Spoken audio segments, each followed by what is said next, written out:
near the Old Faithful thermal area.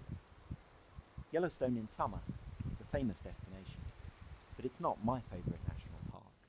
It's just too crowded. In winter, the park is quite different. The crowds are gone.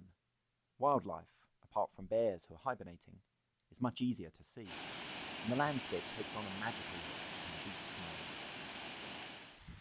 snow. Mammoth Hot Springs, near Gardner in Montana, is the only part of the park that is easily accessible in winter. There are no geysers here, but there are active terraces and hot springs. From Mammoth, the road across the north of the park to Cook City is regularly ploughed throughout the winter, though it can still be snowpacked, and I found it quite tricky to drive in a regular car. Bison and elk are extremely easy to see from this road. This is also a good place to look for wolves and foxes, though I didn't see either on my trip. I'd recommend taking a tour if you're primarily interested in seeing these more elusive animals. Starting from Mammoth, it's only about 50 miles south to Old Faithful in the heart of the park, but it takes about 4 hours by snow coach. It's an extremely scenic but bumpy ride over the snow-packed roads. The snow coaches in Yellowstone work a little bit like the buses at Denali National Park in Alaska. The drivers stop at some of the geyser basins and other sites along the way, and also when wildlife is sighted.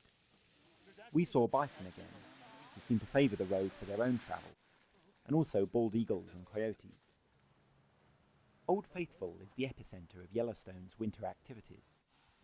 You can get there from Mammoth, West Yellowstone, or from the south, either by snow coach or snowmobile, and there's a comfortable lodge that remains open in winter.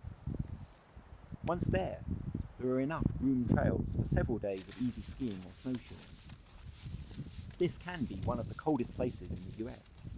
The lowest temperature recorded in Yellowstone was minus 66 degrees Fahrenheit. But when I visited, it was snowy, but only just below freezing. Once you've hiked a mile or so from the lodge, you'll have the park's famous geysers and thermal features pretty much to yourself. There is wildlife here too, especially bison, who congregate in the relatively warm areas during winter. Mostly they're not doing very much, standing around conserving energy, or trying to graze on whatever grass there is under the snow. Watching these animals trying to survive in such incredibly harsh conditions was the highlight of my own trip to Yellowstone.